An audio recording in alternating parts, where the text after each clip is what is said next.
করে এই দেশকে এই দেশকে পরিচালনা করেছে, শাসন করেছে বঙ্গবন্ধু শেখ মুজিবুর রহমান। কি বলেন, ঠিক না?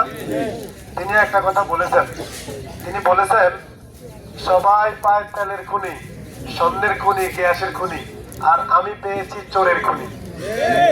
বলেছে না? 7 কোটি কম্বল, নিজের কম্বলটা পাইছে?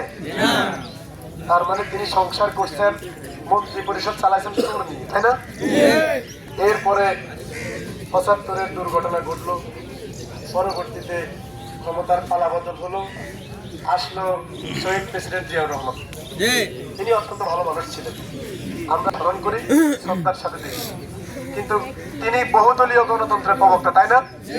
তার মানে বিভিন্ন দল থেকে আসছে, আওয়ামী লীগ থেকে আসছে, জাসদ থেকে আসছে, বাসদ থেকে আসছে, ওয়ার্কার্স পার্টি থেকে আসছে, এইভাবে নাম না জানা আরো অনেক দল থেকে চোর বাচ্চারা ওই মন্ত্রী পরিষদের ক্যাবিনেটে যারা ছিল তারা আবার এই দলে আইসা বহুদলীয় গণতন্ত্র হয়ে তারাও কি করছে? চুরি করছে, বহুদলীয় চোর হয়েছে। তারও কি হয়েছে? পতন করছে না পরে? আসছে সৈরাচার এরশাদ। এরশাদ সাহেবের কি নতুন কোন পুরাতন দল ছিল? তিনি আবার দল গঠন করছেন।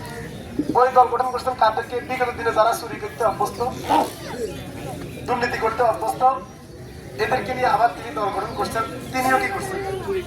লুটপাট করেছেন, করছেন না? এইভাবে ক্ষমতার পালাবদল হয়েছে, কিন্তু লুটপাট সম্মানিত ভাইরা, দীর্ঘ 17 বছর এদেশের আলেম, ওলামা, পীর, মাশায়েখ, নারী, শিশু সবাই জুলুমের শিকার হয়েছেন, জেলে গিয়েছেন, হামলা মামলার শিকার হয়েছেন, আয়নাঘরে বন্দী হয়েছেন। আমাদের প্রিয় আল্লামা কোরআনের পাখিকে মেডিকেল ক্লিনিকের মাধ্যমে হত্যা করেছে। কি বলেন বন্ধুরা আমার? এক সাগর রক্তের বিনিময়ে, হাজার হাজার মায়ের বুক খালি হওয়ার বিনিময়ে এখন শেখ হাসিনা দেশে আছে? আছে দেশে? আগামী ত্রয়োদশ জাতীয় সংসদ নির্বাচন সামনে এসেছে। এই নির্বাচনে আমরা 2টি ভোট দেওয়ার সুযোগ পাবো। কয়টি? 2টি। একটি ভোট হলো হ্যাঁ ভোট। হ্যাঁ ভোট কেন?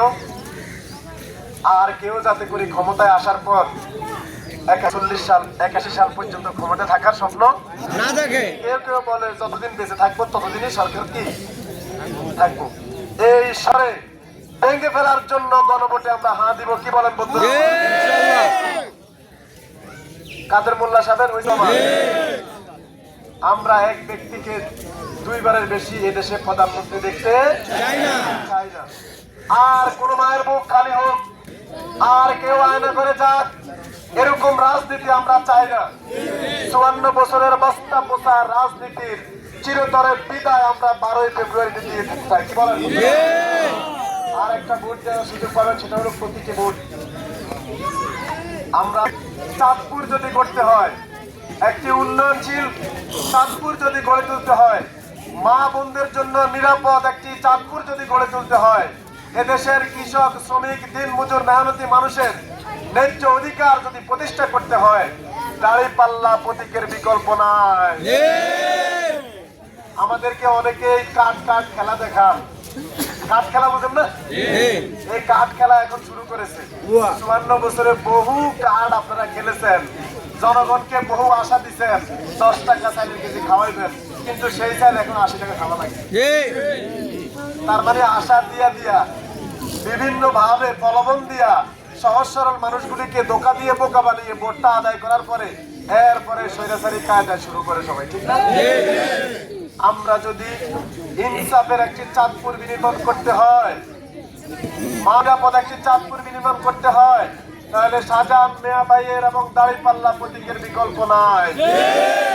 এই জন্য আমরা চতুর্দিকে মানুষের যে আগ্রহ, যে উচ্ছ্বাস, মানুষের মধ্যে যেই চেতনা দেখতে পাচ্ছি, আমার মন বলে আগামী 12ই ফেব্রুয়ারি দাঁড়িপাল্লা প্রতীকের ভূমিধস বিজয় হবে ইনশাআল্লাহ। আজকে 10 দল ঐক্যবদ্ধ নির্মাণের জন্য আজকে 10টি দল ঐক্যবদ্ধ হয়েছে। কি বলেন বন্ধুরা আমার?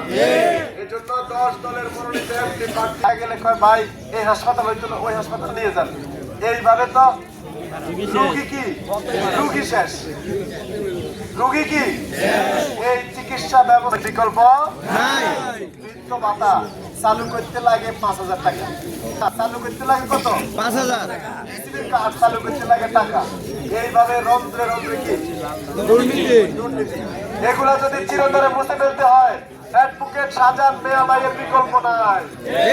কারণ অ্যাডভোকেট শাহজাহান মিয়া ভাইয়ের দুর্নীতি করার অভিজ্ঞতা নাই, চাঁদাবাজি করার অভিজ্ঞতা নাই, খ্রিস্টান করোন বাজার দখল করার অভিজ্ঞতা নাই। তার অভিজ্ঞতা আছে স্থানীয় সরকারের উন্নয়ন কিভাবে করতে হয়। তিনি ভাইস চেয়ারম্যান ছিলেন। স্থানীয় সরকারের উন্নয়ন কিভাবে করে সততা যোগ্যতার সাথে মেধার সাথে এইভাবে সেবা দিতে হয়, সেই অভিজ্ঞতা শাহজাহান মিয়া ভাইয়ের আছে। আবার এখন হয়েছে 10 লাখ ডাকের প্রতিযোগিতা। ডাকের কি প্রতিযোগিতা? আমি দিব 3 লাখ, এতে কয় আমি দিব 4, এতে কয় 5, উঠে গেছে 15 লাখ। কি কথা ঠিক আছে কি? গরুর বাজারে হাসিল, গরুর বাজার আছিল এই 50,000 টাকা, করতে করতে সেই গরুর বাজার 5 লক্ষ টাকা। এটা আমার বাজারের কথা বলছি, আমরা বড় স্টেশনের কথা বলছি। আমি বাস্তব অভিজ্ঞতা বলছি, পাঁচ যদি হয় 2 লাখ টাকা, কাটছে 10,000 টাকা। তাহলে এই যে মানুষের কাছ থেকে বিভিন্ন ভাবে যে এইভাবে চুষে তার দ্বিগুণ না, তার চেয়ে কি এইগুলা যদি বন্ধ করতে হয়, অ্যাডভোকেট শাহজাহান মিয়া ভাইয়ের বিকল্প নাই। শাহজাহান মিয়া ভাইয়ের ডাইনে বামে পিছনে যারা দাঁড়িয়ে আছে, ওনারা কেউই দুর্নীতির সাথে সম্পৃক্ত নাই, ওনারা কেউই কোনো চাঁদাবাজির সাথে সম্পৃক্ত নাই। তার মানে আমাদের দ্বারাই সম্ভব ইনসাফের একটি নান্দনিক চাঁদপুর গড়ে তোলা অ্যাডভোকেট শাহজাহান মিয়া ভাইয়ের দ্বারা সম্ভব। আমাদেরকে কেউ কেউ বলে ভাই আমগো নেতা ভালো, আমি একমত, শতভাগে ভালো, কিন্তু নেতার ডাইনে বামে যারা আছে এটা কি শুধু এক জায়গায়? চাইলের বাজার, মাছের বাজার, দ্রব্যমূল্যের জায়গায়, প্রত্যেকটা জায়গায় এরকম সিন্ডিকেট। এই সিন্ডিকেটের কবর রচনা হবে 12 ফেব্রুয়ারি ইনশাআল্লাহ। এই জন্য আর ধোঁকা দিয়ে বোকা বানায়েন না।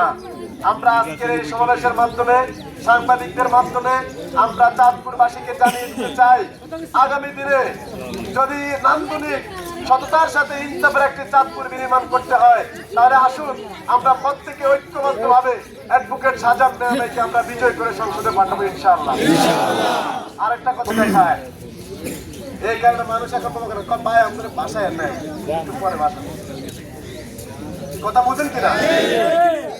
এই ভয়ের রাজনীতি, হামকি দমকির রাজনীতি, বড় ভাইয়ের রাজনীতি, এটার কবর রচনা করবো আমরা 12 ফেব্রুয়ারি। কারণ আমার ভাই শহীদ ওসমান হাদি জীবন দিয়েছে ইনসাফ প্রতিষ্ঠার জন্য। আমরা শহীদ ওসমান হাদির স্বপ্ন পূরণে কি সবাই প্রস্তুত?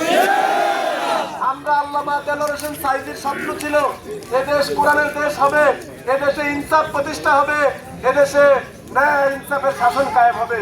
সেই স্বপ্ন দেখে দেখে কোরআনের পাখি আল্লামা সাঈদী জীবন দিলেন, শহীদ হলেন। আমরা সেই আল্লামা দেলোয়ার হোসেন সাঈদীর স্বপ্ন পূরণে আমরা কাজ করবো ইনশাআল্লাহ, পারবো ইনশাআল্লাহ। ইনকিলাব ইনকিলাব জিন্দাবাদ জিন্দাবাদ, ইনকিলাব ইনকিলাব ইনকিলাব জিন্দাবাদ জিন্দাবাদ। এই বলে আমি